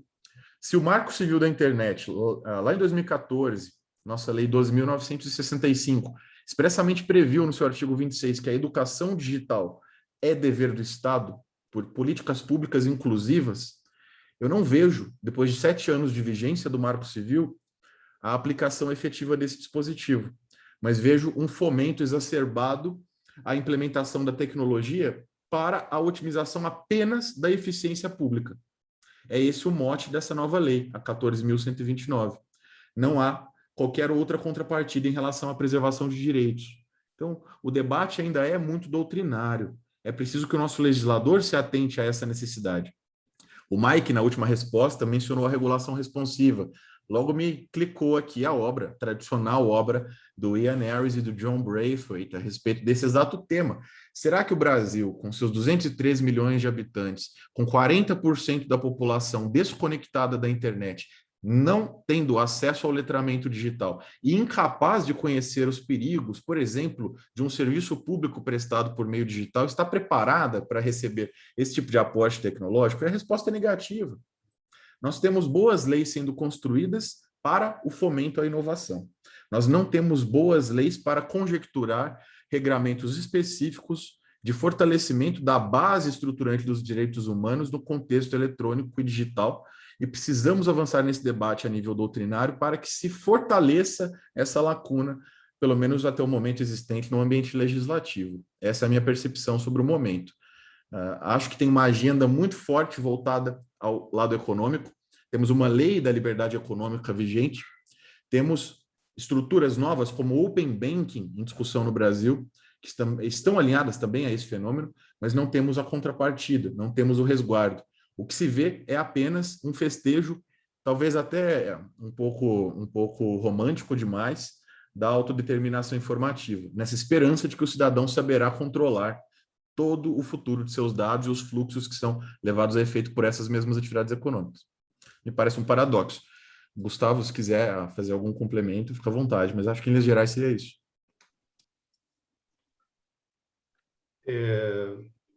Eu acho que o professor Faleiros já bem sintetizou, e eu acho que a premissa é de concepção a respeito dos direitos humanos, né? Eu acho que partir da ideia de que direitos humanos se limita ao ordenamento jurídico posto, né, me parece que é tapar os olhos para a realidade que está colocada, né? Está jogada na nossa frente. Então, os direitos humanos não são só as regras, né? Senão o mundo já estaria resolvido, porque a Declaração Universal de Direitos Humanos, me parece, ela é muito clara em alguns dispositivos, né? No que tange a redução das desigualdades, né? E o texto ele é muito legal, está em vigência há muito tempo, e no entanto que a gente vem vendo, né, e os dados vêm mostrando, e é uma enorme desigualdade. No ano de 2020, nós tivemos os 500 bilionários do mundo aumentando seu patrimônio em 30%, né, passando a ser multibilionários, né? Ou seja, na verdade são trilionários, né? 30% da sua fortuna aumentou durante a pandemia. Então, portanto, nós temos agora uma maior acentuação daquele abismo, né, de desigualdade. Nós temos no Brasil 100 milhões de pessoas que não têm acesso à água potável. Nós temos aí no mundo, né, uma quantidade, cerca de 2 bilhões de pessoas que não têm acesso à água, né, um acesso absurdo de pessoas que morrem de fome. E ainda a gente fica discutindo no plano normativo os direitos humanos, né? Então, direitos humanos não é somente discussão no plano normativo. Direitos humanos envolve políticas públicas, direitos humanos envolve uma série de mecanismos, né? E é uma constante luta por direitos, né? Se fosse somente a previsão de regras no ordenamento jurídico, os problemas já estavam resolvidos. Bastaria uma mudança de lei e estava tudo resolvido num passe de mágica, e não é isso que acontece.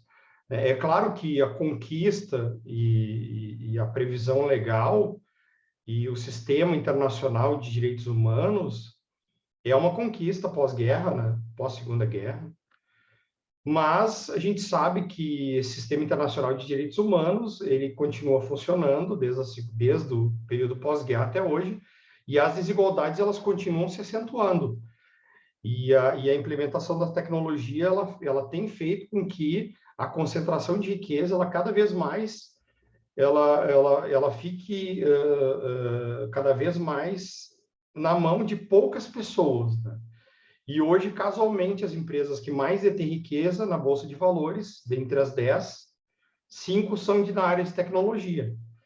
E dos 10 mais ricos do mundo, 5 são da área de tecnologia, né? Então, portanto, isso nos leva a pensar, né, que é necessário refletir, né, sobre, acho que 2 fatores predominantes aí. Primeiro, um direito humano à transparência algorítmica, né? Não é mais, é necessário ir na origem, né?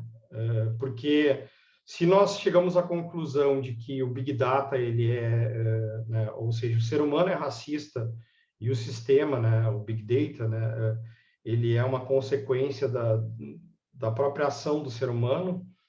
Então, portanto, nós vamos ter uma reprodução de comportamentos de consumo, né, uma circulação de fake news, e um impulsionamento cada vez mais com o intuito exclusivamente de buscar esse tipo de comportamento.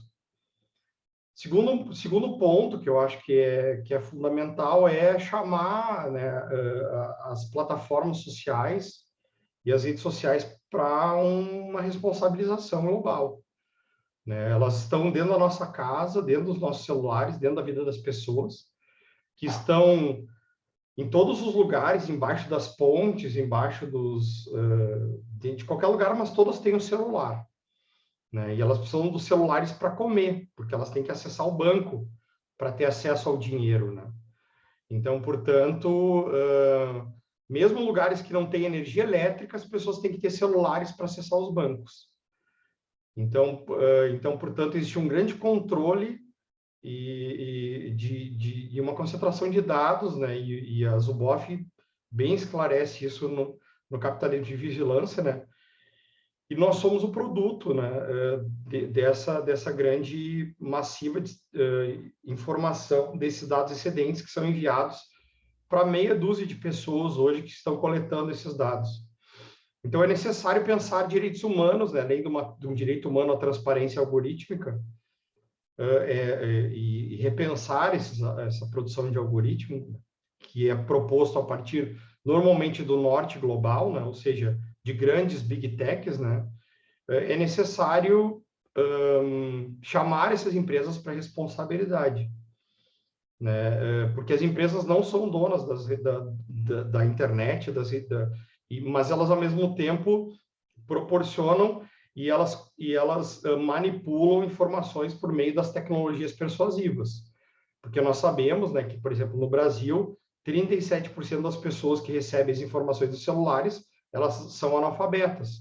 E essas informações, elas são veiculadas por meio das fake news.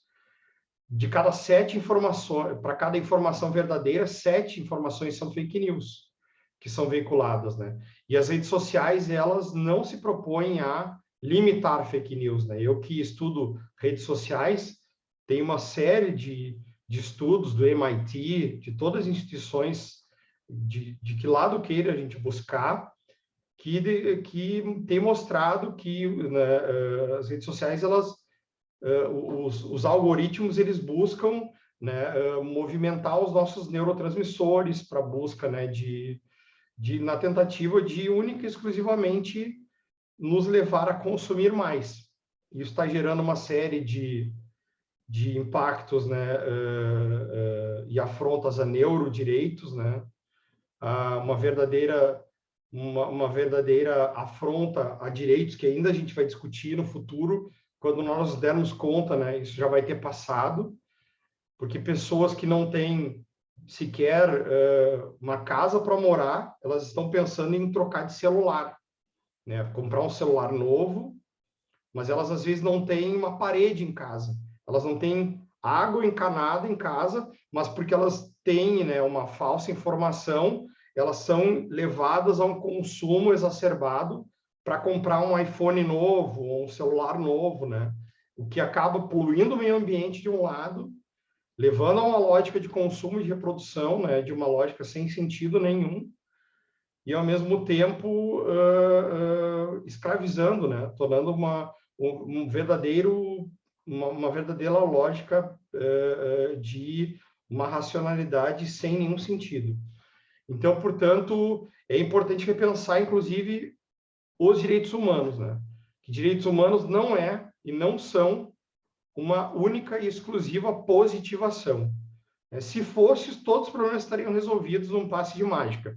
Bastaria uma alteração legislativa. Direitos humanos, eles envolvem participação de movimentos sociais, políticas públicas, né? É claro que quando um novo direito é positivado, nós alcançamos um novo status. Mas se não há um tensionamento de um determinado grupo em busca de um novo direito, como por exemplo, agora eu vejo o neurodireito, né? Nós teríamos simplesmente um status quo, né? Ou seja, uma paralisia. Então, portanto, né, diz o Herrera Flores, direitos humanos a gente tem que pensar como um processo constante de luta, e não mais como uma dimensão, como uma geração, mas é um processo constante de luta e de tensionamento. Então, portanto, é mais ou menos isso, né?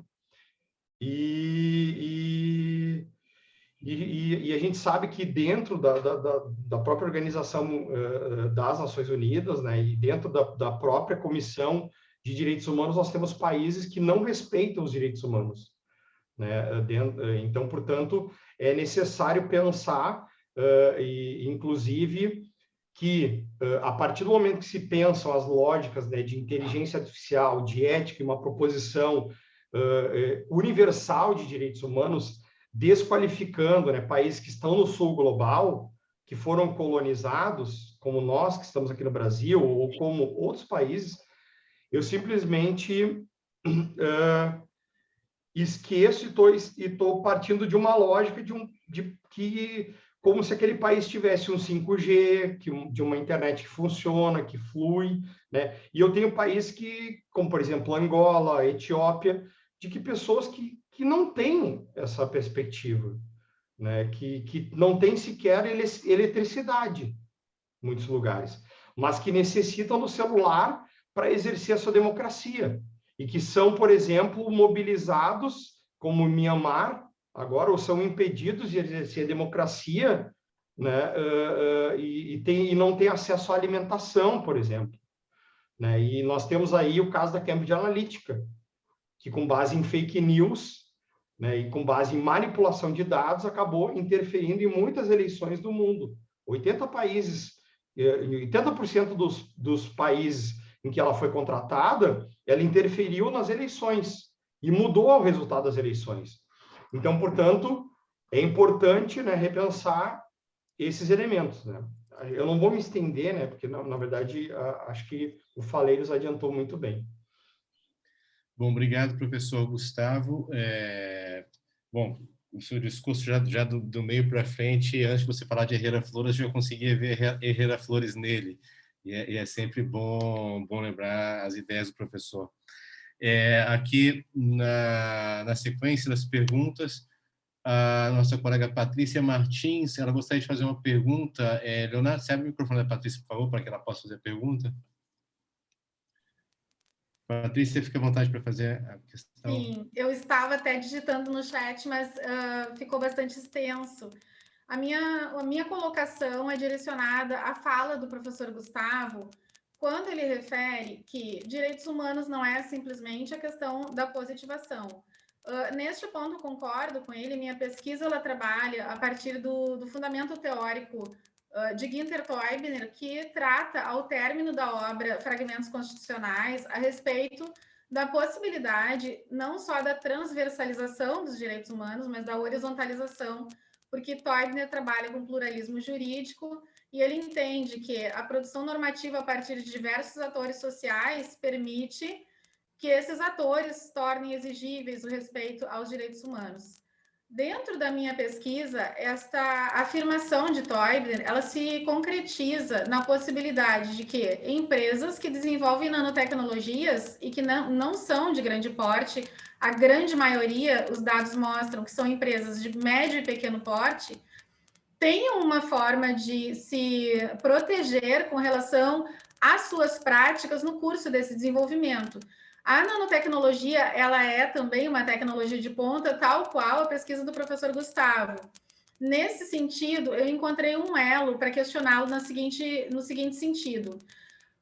Dentro do meu cenário de pesquisa, as metodologias de autorregulação regulada são um caminho viável para que nós possamos tornar exigível o respeito aos direitos humanos. Agora, pelo que eu entendi da fala do professor Faleiros e do professor Gustavo, a autorregulação regulada seria exatamente o oposto naquilo que diz respeito ao cenário de pesquisa deles. Eu gostaria de ouvi-los a respeito, até para possibilitar também as minhas reflexões dentro do meu cenário de pesquisa. Agradeço a oportunidade.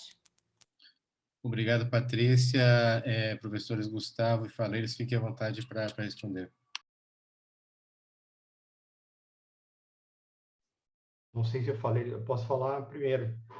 Bom, na verdade, assim, se eu entendi bem, a Patrícia está querendo uma proposição para, digamos assim, solucionar o problema em relação à regulação das nanotecnologias para tentar encontrar um marco jurídico para solucionar o problema que envolve o pluralismo jurídico, né, uma teoria do pluralismo jurídico, né, o crítico para o pluralismo jurídico, digamos, do Günther Teubner, né, que é um pouco difícil, e a partir digamos assim, de uma proposta regulatória, né, ou seja, tentar encontrar o que seria um meio termo, né? Eu não sei se é isso que eu entendi.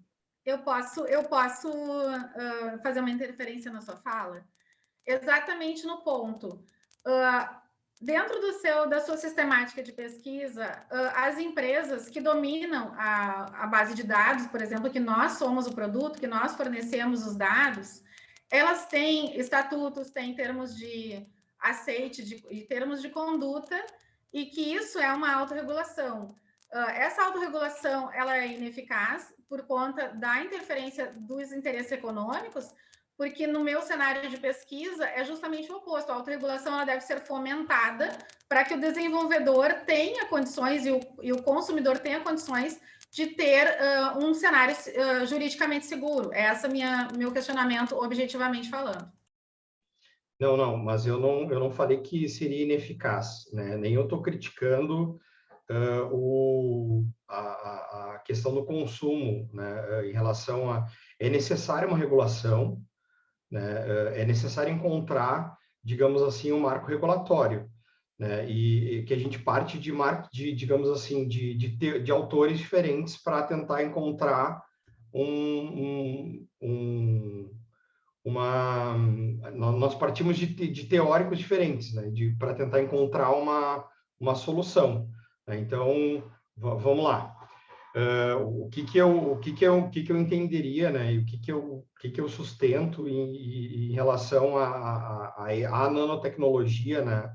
E como é que eu entenderia que seria esse, né? Eu não sou um conhecedor profundo, né, do Teuber, né, para fazer um debate teórico, né, entre esses dois, mas me parece o seguinte, que a gente tem algumas premissas aí que, primeiro, é necessário, né, não é possível permitir, né, e eu acho que nesse ponto a gente já concordou, que se tu está trabalhando com a ideia de autorregulação, né, a gente não pode sustentar que existe um monismo, né, um universalismo em direitos humanos, ou seja, eu não posso admitir um preceito universal em direitos humanos.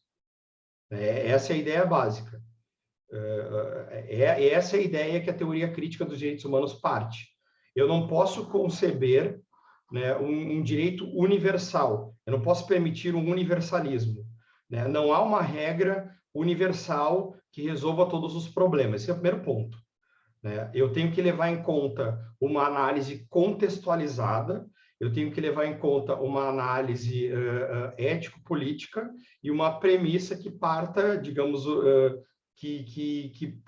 uma opção ético-política que leve em conta os mais desfavorecidos, que é a parte mais vulnerável, porque os direitos humanos eles têm essa característica. Então, esse é o primeiro ponto, né? Então, a gente parte de um pluralismo jurídico, ou seja, eu aceito normas que não se baseiam no universalismo, né? E eu acho que nesse ponto tu concorda, porque se tu se baseia numa autorregulação, tu já tá aceitando de que não há uma uniformidade de regras partindo de um sistema universal de direitos humanos. É necessário fazer um exame contextualizado, né? Ou seja, o que a gente está dizendo? É necessário, portanto, analisar contextualizadamente a América Latina. É necessário analisar contextualizadamente a África. Eu não posso, a partir da Europa, criar um conceito de regulação em nanotecnologia e aplicar para todo o mundo, porque a produção de nanotecnologia no interior da Etiópia, lá no interior da Etiópia, onde não tem luz, é completamente diferente da produção de nanotecnologia que vai ser realizada lá, por exemplo, lá na Inglaterra. Então, essa é a visão, né? Ou seja, não há como fazer uma lógica universalizante, né? De regras. É necessário fazer um exame contextualizado, um exame relativizado, aplicação relativizada de regras. Isso é o que faz a teoria crítica dos direitos humanos. O que ela diz? Primeiro, eu não posso, a partir de uma teoria universal, estabelecer uma regra universal de direitos humanos aplicável para todo mundo, passar uma régua, sendo que nenhum dos países, e na maioria dos países, quando se criou a Declaração de Universal de Direitos Humanos, muitos deles eram colônia, inclusive. Muitos deles eram, inclusive hoje tem muitos deles que têm ditadores. E que fazem parte, muitos deles, da Comissão de Direitos Humanos, né? Então, portanto, eu não posso passar uma régua universal, estabelecer um preceito e aplicar para os 200 países do mundo, assim como eu não posso aplicar uma régua universalizante em termos de globais e aplicar a mesma regra para a América Latina e para a África, porque é necessário fazer um exame contextualizado.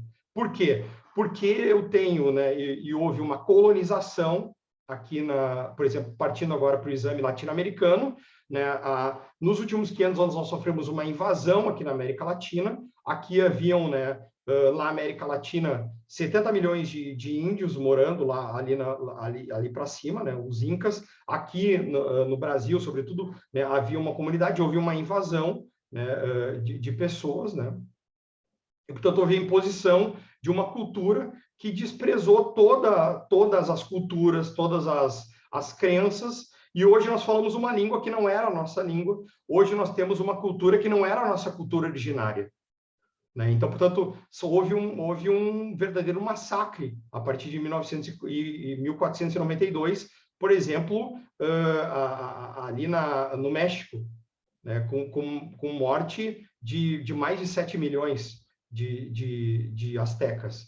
Então, portanto, e a imposição em cima de pirâmides foram construídas igrejas católicas.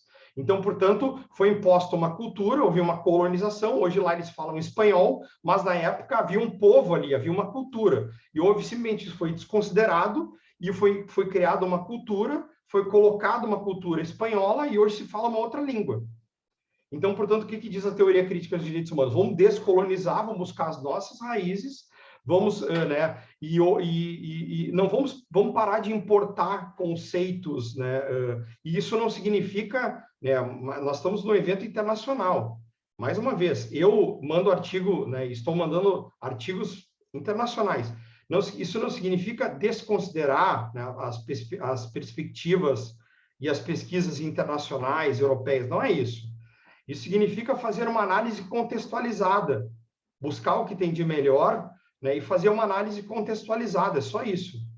Né? Não significa desconsiderar os estudos, né? Significa dizer que a gente tem uma cultura local e que é necessário a gente buscar uma visão a partir da nossa realidade, e não buscar a partir de uma regra, digamos, criada num determinado local, sendo aplicável para o globo inteiro.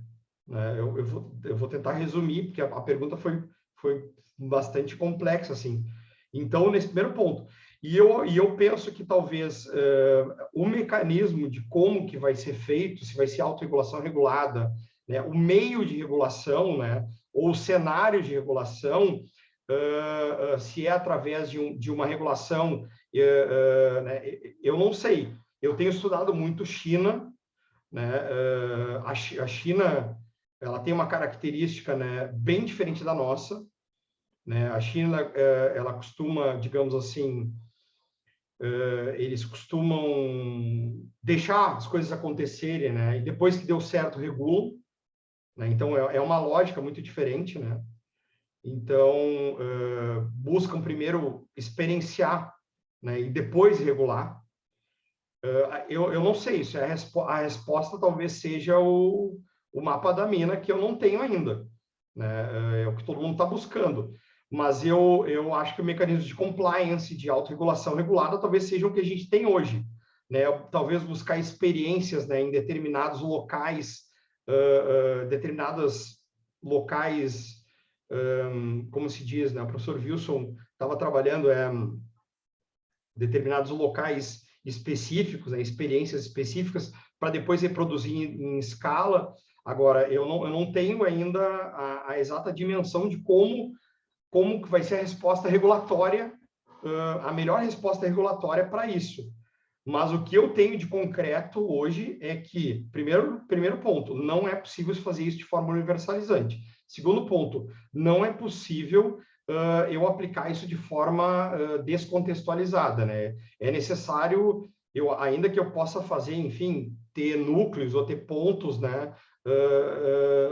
Eu não posso tentar estabelecer, por exemplo, o framework de ética e inteligência artificial europeu para o Brasil, ou para a Europa, ou, aliás, ou para a África, né? Porque eu vou estar aplicando um framework de inteligência artificial para um lugar que não tem luz. Então, os Living Labs, né? Porque senão eu vou entrar para uma lógica onde eu vou viver numa realidade paralela, né? Eu vou estar me colocando num laboratório e eu vou estar ditando regras, eu vou estar discutindo regras, né, que vão ser aplicáveis para uma realidade que não é, né? Porque aquelas pessoas que vão estar trabalhando com nanotecnologia lá na Namíbia, elas vão estar em extrema precariedade, né? E elas não têm, elas têm os direitos humanos, por exemplo, de alimentação, não têm o direito de alimentação assegurada. E aí, de repente, elas vão receber um regulamento perfeito, né? Que eu tenho que ter um compliance na minha empresa de não sei o quê, e os caras não têm, por exemplo, nem banheiro, né? Ou não têm nem água potável. Então, portanto, eu tenho que entender que eu acho que chega de, digamos assim, olhar a realidade a partir de um olhar que não seja o local onde eu descontextualizado. Eu acho que essa é a ideia, né? Eu não consigo dar uma resposta, né, que não seja essa, né? E não dá para importar um modelo que não vai ter eficácia e aplicabilidade alguma e que vai permitir que não tenha nenhuma transformação naquele lugar e que simplesmente seja um documento que vai servir simplesmente para endogenia, né, para os centros europeus e que não vai ser aplicável aqui para o sul global. Então, portanto, a gente tem que pensar, do meu ponto de vista, né, com respeito a todas as pesquisas, eu acho que a gente tem que pensar as pesquisas a partir do local onde a gente está vivendo, né? E aqui eu falo de Criciúma, aqui as pessoas estão respirando nanopartículas dentro das empresas sem nenhum material de proteção. Sendo que o contexto europeu, por exemplo, são empresas que têm todo o contexto de proteção de materiais, de EPI. Então, assim, se eu não fizer um exame contextualizado e eu estipular uma regra global, universal, né, uma autorregulação regulada lá e aplicar para todo mundo, como se fez em matéria de direito universal, eu não vou ter aplicabilidade nenhuma. Não vou ter, digamos assim, uma mudança. Eu acho que é isso que eu consigo, dentro das minhas limitações teóricas, né, responder. Gustavo, sem conseguir avançar muito. Se vocês não se incomodarem, eu vou falar um minutinho, bem brevemente aqui, só porque eu gostei muito. Isso, só um minutinho mesmo, porque a gente já está caminhando para o encerramento aqui, porque eu gostei muito.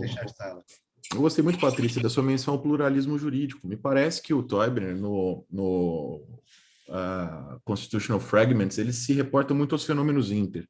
E essa é uma abordagem de cunho totalmente sociológico. Eu penso que hoje, para pensar inteligência artificial, a gente tem que pensar o pluralismo jurídico do ponto de vista antropológico.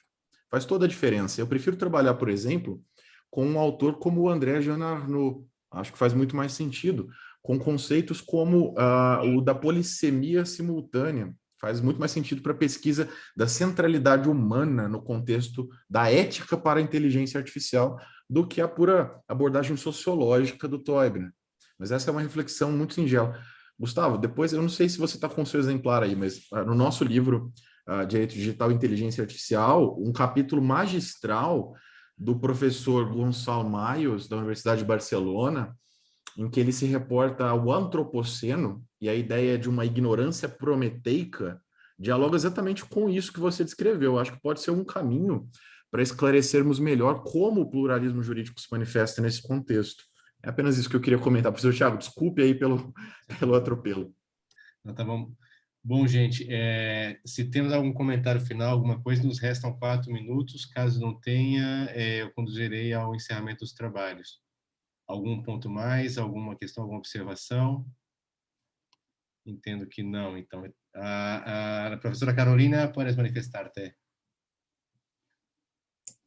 Sí, ahí está. No, simplemente escuchando al profesor Gustavo y a José Faleiros, diciendo precisamente que no vale solo la positivación de los derechos humanos. Un ejemplo claro es el del acceso, el derecho, ¿no?, de acceso a Internet, ¿no?, que básicamente es el que da contexto a todo esto y para lo que estamos básicamente aquí. Y se notó en el momento de pandemia que más allá de que fuera reconocido como un derecho humano, finalmente si no existen políticas públicas que hagan que en todos los hogares exista ese derecho y esa posibilidad real y técnica de una velocidad adecuada para poder seguir, por ejemplo, las clases, ¿no?, cuando en el contexto de pandemia, pues evidentemente pierde, es papel mojado, ¿no?, la propia declaración de ese derecho. Eso por una parte, y yo comparto perfectamente, y además creo que hay que contextualizar los derechos.